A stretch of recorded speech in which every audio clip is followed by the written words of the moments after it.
hello friends अपन मैंने केमिति अछंती आ गोटे नुआ वीडियो रे आज OSSC तरफ गोटे नुआ नियुक्ति आसी अच्छी आपन देखि पारुथिबे ओडिशा सब ऑर्डिनेटर स्टाफ सिलेक्शन कमिशन तरफ आसी अच्छी permanent job state government job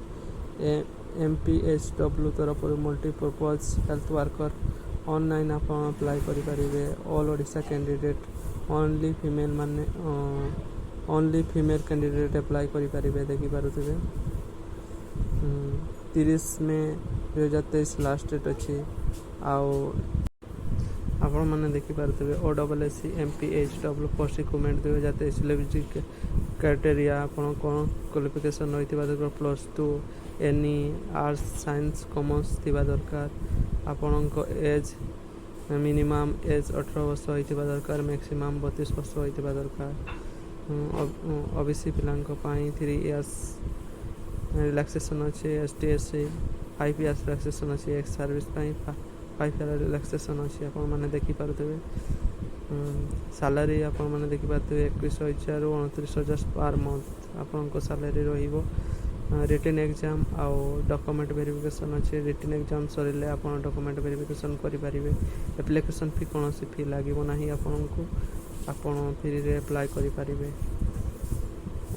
कौन सब डॉक्यूमेंट लगे देखि पारुथिबे qualification certificate including date of birth लगे डेट ऑफ बर्थ नथिले आपण एज डेट ऑफ बर्थ नथिले आपण देखि परिबे आपण मैट्रिक सर्टिफिकेट दे परिबे 2 resident colours passport size photo दे परिबे इंटर्नशिप सर्टिफिकेट दे परिबे रजिस्ट्रेशन कास्ट सर्टिफिकेट विथ